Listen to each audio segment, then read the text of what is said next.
bringing you the best in country and Irish music. This is your station, irishcountrymusicradio.com. I'm coming home to you, sweet Donegal.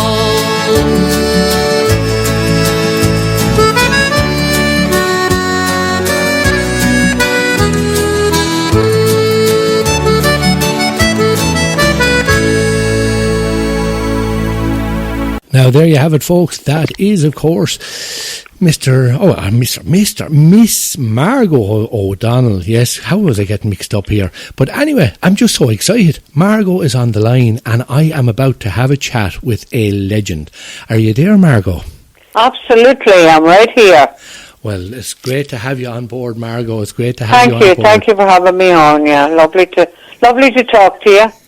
Well, I was just chatting there before we came on. I was just saying that I remembered years ago that there was a lady next door to me, and all she had was about 4 records and a little orange record player, and one of those records was Margo. And I played it and played it and played it. So I'd say the poor woman probably had to get a new version or a new copy when she finished it. Yeah. But how long are you on the road now, Margo? I started in 1964, so I was, 56 years. 56 years. This year, so it's been quite a journey. And how did you get started there, or who did you start off with? Or it was totally really by accident at the time in Lent. Back then, there was never any dances, but in the local parochial halls around our area, there was a band up there called the Keynotes, and they used to put on these little drama sketches in the hall. And I used to sing in the church choir, so the priest was very strong in control, of the things that had happened in the hall, and he used to have me up singing at the interval, And it was sort of known around the area that I sang and that sort of thing. And then in 1964, I had gone over that year, as a lot of people did, from my part of Donegal right down the coast of Mayo and to Achill and down as far as even Kerry. A lot of people went to Scotland to pick potatoes. They called it the Tatty Hokan. And I went over that year when I finished school. I went over and joined my oldest brother John over. I was picking potatoes as well, and I came back early September to go back to school, to technical school. And the day after I came back, the Keynotes had called down to my mother to ask her if she would allow me to sing at weekends and school holidays and that. And it was a close-knit community, so my mother and father knew the fellas in the band. So with a little talk with my father to look after me and all that, I started singing with them, when I was at weekends and school holidays and that. And I continued doing that while I was still going to school. And then we recorded our first record in 1968. And it was to be released on the 16th of August, 68. And it was a song that was given to me by my father. He was a very nice singer. He used to teach me all the old folky Irish ballads. And it was a song called The Bonny Irish Boy, and he taught it to me when I was only a little girl. And we recorded that. And it was to be released that day. But my father dropped dead the morning of the release of it. And we held it back for a couple of weeks. And that was the day, I guess, that maybe my life changed and had to take a different path altogether. Because when I was actually singing with the Keynotes, it was a fun thing to do. I never looked on it as a job. I always wanted to be a nurse and eventually get married and settle down and have kids and all that sort of thing. But when my father died, I was the second eldest, and as a lot of people did back then, the older siblings looked after the youngest siblings, and I made a promise to my dad the morning that he died, never ever thinking that he was going to die. He had just got a shortness of breath in the bathroom, and he sat me down and he said, I want you to promise me you look after Mum and the kids. And I would have promised him anything that morning, but I never ever thought that he was going to die. And I did promise him. And after that, I set about keeping the promise. And that's what happened. That's how Margo came about. And I left school and I went full-time with the band. And I was lucky enough, the first record became a sort of a minor hit. It went to number 6 in the charts. And then I followed it up with The Road by the River and If I Could See the World Through the Eyes of a Child. And that went to number 1 in the charts. And I got an offer from a Dublin promoter, and it's seen me leaving the Keynotes and forming a new band in Dublin called the Country Folk. And that was in 1969. I left Donegal, and the rest, as I say, is history.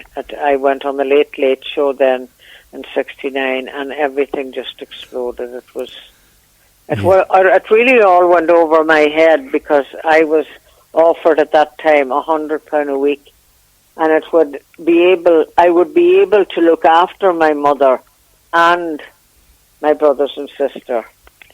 And I hated being away from home. I hated not being living in Donegal. I was in Dublin, and I didn't like the city. I wasn't happy at all, but I made a promise, and I set out to keep it, and that's how it came about.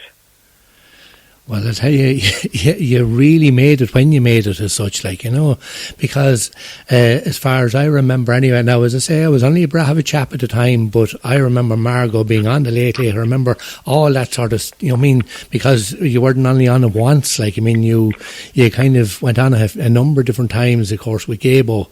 And and as you say, you set out to look after the family, and sure, you brought Daniel into the fold. Then you were saying there around about what was it, 81, was it?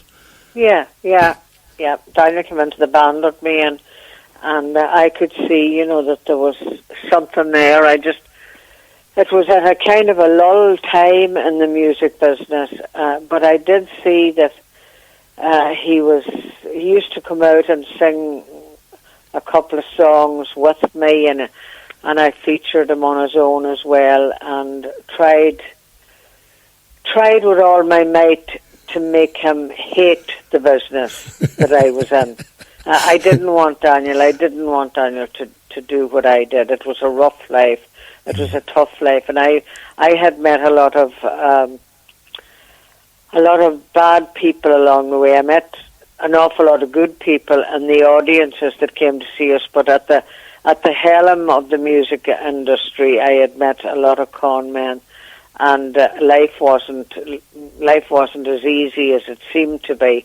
So it was a business I didn't want my baby brother to get involved in, but he loved the singing that much. And I remember being in a studio one day recording, and I remember he came in with me, and I made him sit in the booth and record a song, and he was when I looked at him, he was so taken with it all.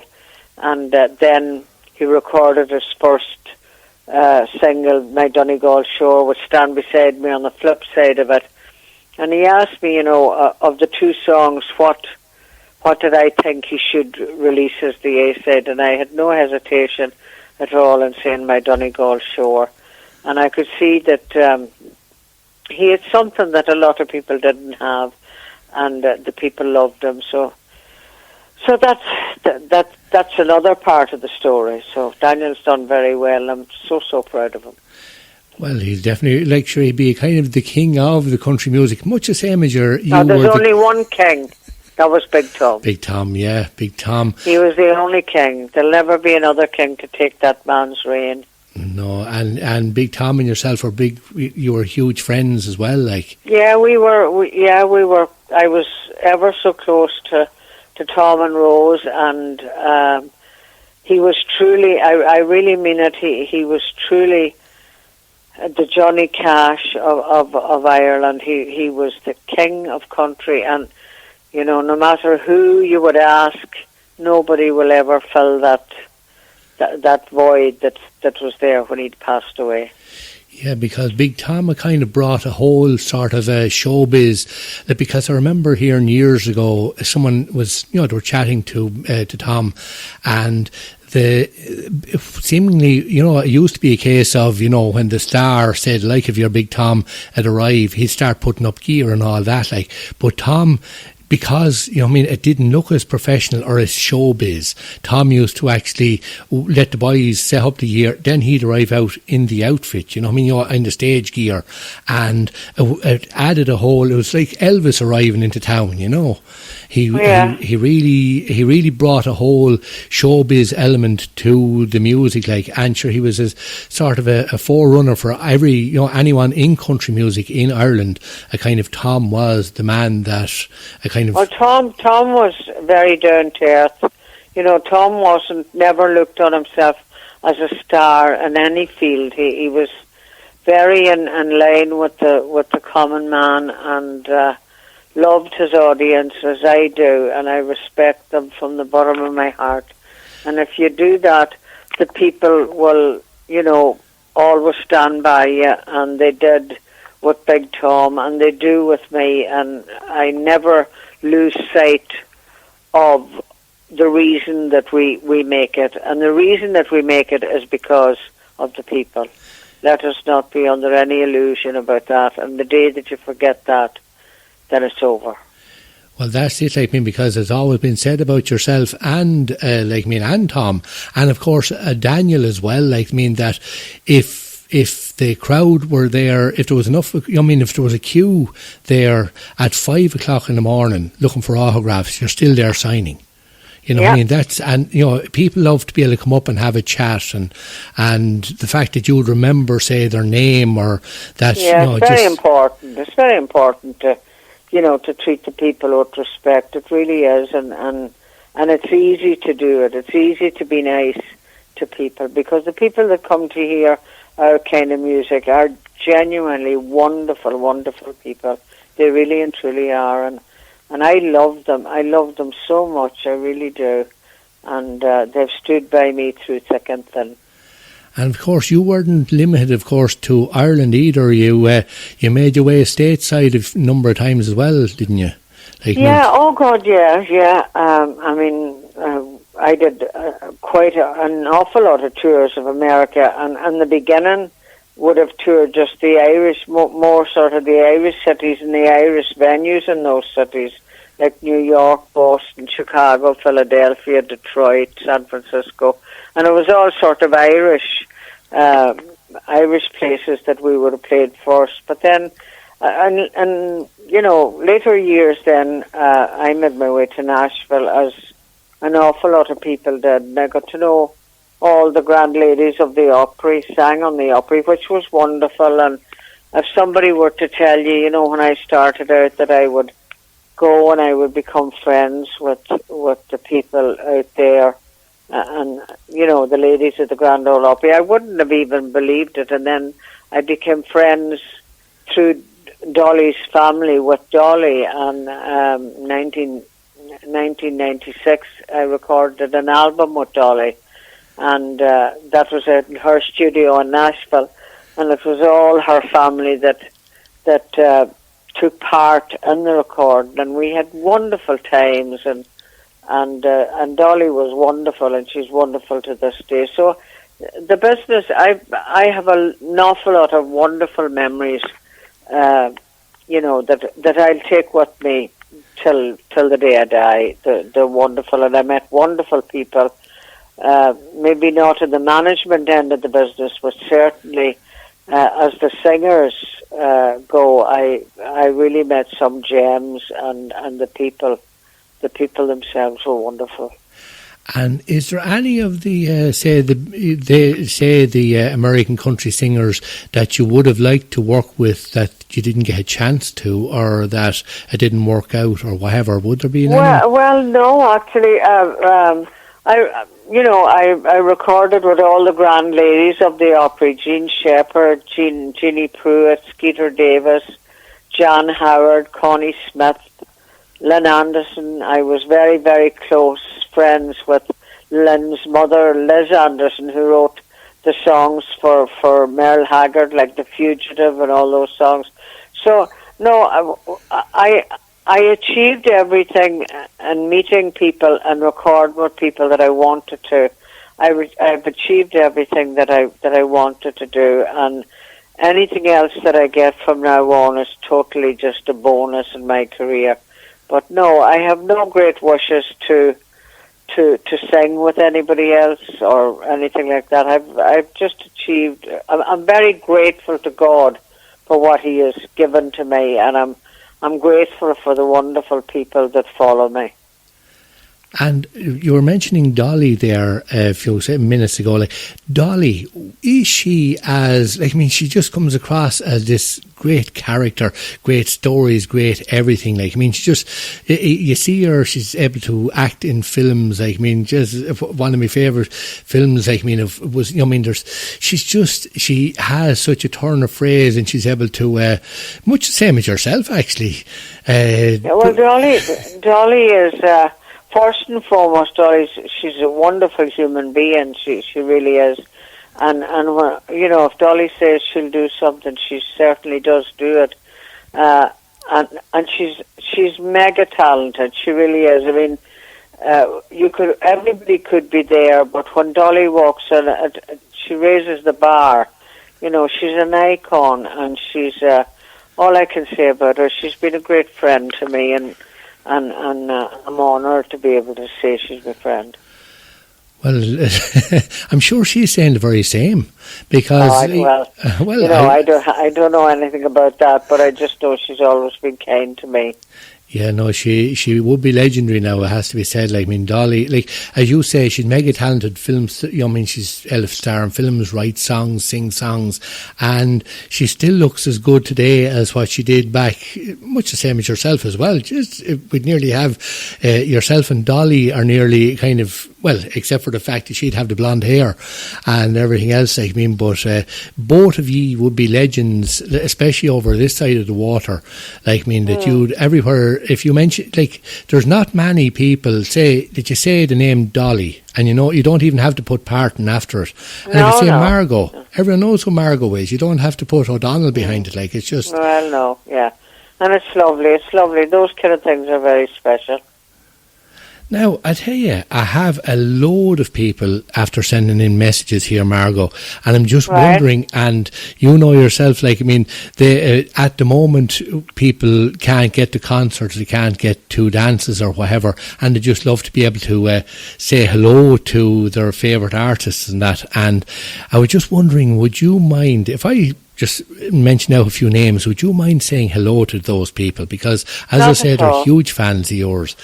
Now, there's Marie Byrne and Joe. They're there in the county of Wexford. And Patrick Conway, as well as Marie's brother. And, of course, Mammy Eileen. And they're all listening. I know Marie and Joe, so we're going out together. They used to come to my dances. And I knew Marie... And then she met Joe, so I know the two of them for, an awful long time, and they're very, very dear people and great friends. And as I talk about them now, I have their faces straight in front of me, so I know exactly who you're talking about. So hello to Marie and Joe and everybody there, and I hope that you're staying safe and you are not too bored with the way things are going at the minute. We're living sort of in strange times, but I look forward to the time when I can meet you again and we can talk about old times. So, and just say hello to their mammy Eileen as well, because now... And Eileen as well, yeah. And Patrick. And their brother, yeah. Now, and Paul Lloyd, if you wouldn't mind saying hello to Paul Lloyd. Hi, Paul, how are you doing? Stay safe and keep well. and Nicola Arnold, and their Sonny is her husband, and Nicola and Sonny. Yeah, and then there's young Ian Arnold. He's a whiz on the singing himself. He's good. Yes, and a future star. Oh, a future star. We call him Mini Gigi because he's a kind of a mini version of Jerry Guthrie. Oh, good. Oh, good. Oh, well, good. Well, if he's anything like Jerry's a great lad. He's a great artist and a great lad. A very good friend of mine. And then there's Kaylee, is their sister, and she is an absolute huge fan of both Derek Ryan and Daniel. Yes. Oh, very good. No. Very good.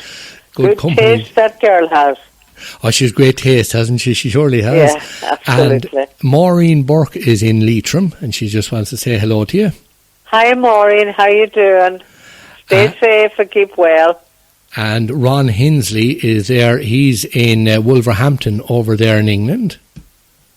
Very good, very good. We have them from everywhere. Oh, we have, and I tell you, there's a Pete Doyle as well. If you would mind, he's in Spain listening in. Would you believe? And hello, Pete. How are you? And Anne Donoghue is in County Wicklow. There in Cool Row in the county of Wicklow. How you, Anne? How you doing?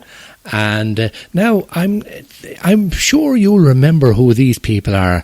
I had a request and I said, "Good evening, Seamus. Enjoying your show in Turlockmore in Galway.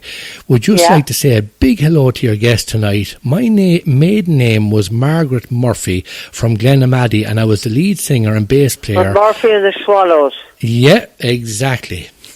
Hi, Margaret. How you doing? Yeah, I knew Margaret away back. No, I didn't really know her all that well. When she started out, but I did.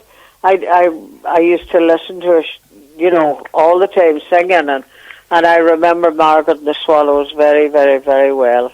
And she said that her husband Sean, who was the drummer in the band. That's right. Yes. Yeah. Absolutely. Because I tell you have a great memory, Margo. Fair play to you. Well, thank God for it.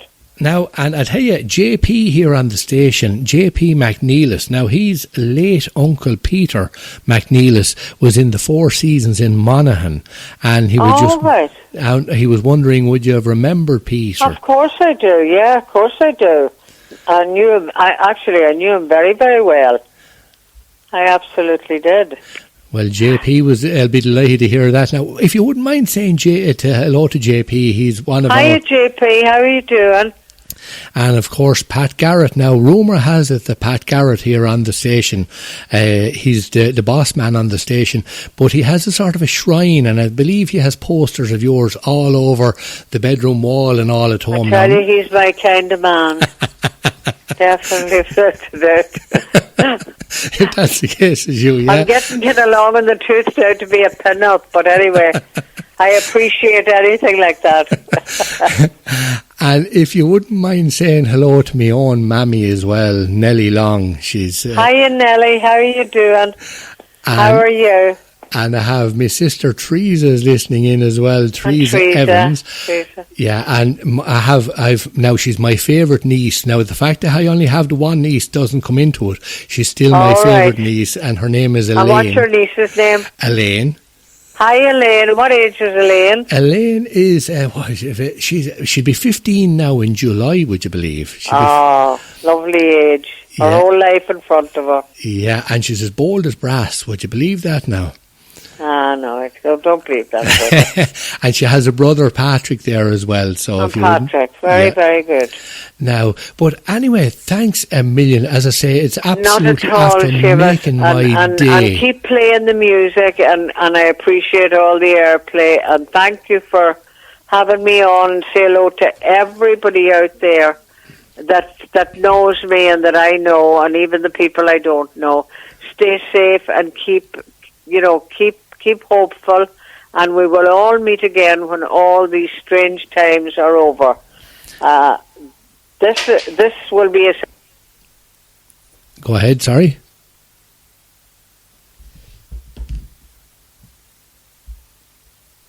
Now, sorry, Margo, I cut you off there by mistake.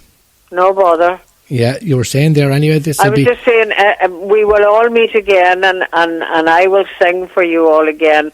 But in the meantime, keep me in your memory, and I will keep you in mine, and stay safe and be well. And by the way, Margo, it was great to see you on the TV the other night on The Keys to My Life. And it was a lovely program. Yeah, I had a lot of fun doing that program. It was, and very, very popular. RT were delighted with the numbers of people that watched it, and it was a beautiful thing to do.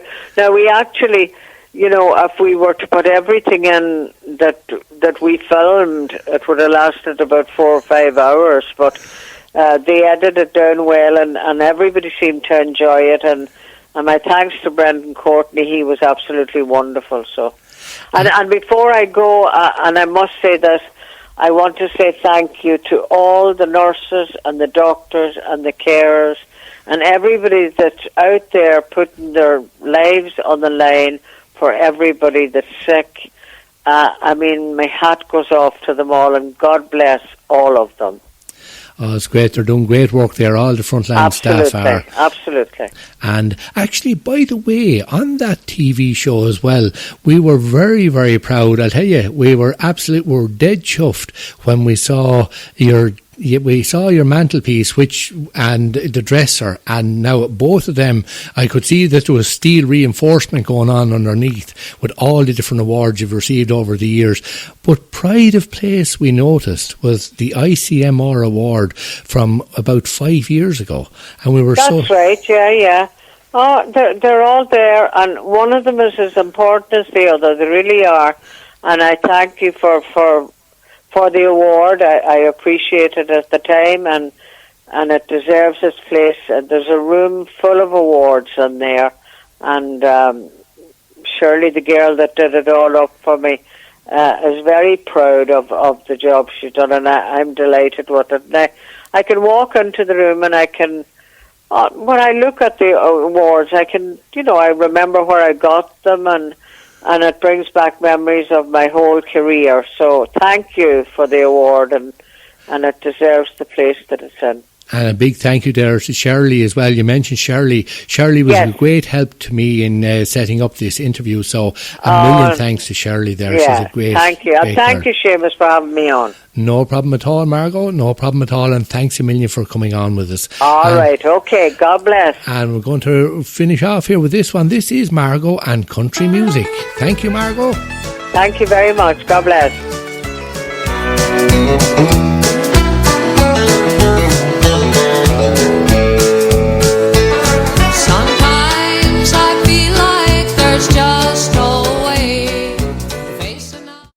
Bringing you the best in country and Irish music. This is your station, irishcountrymusicradio.com.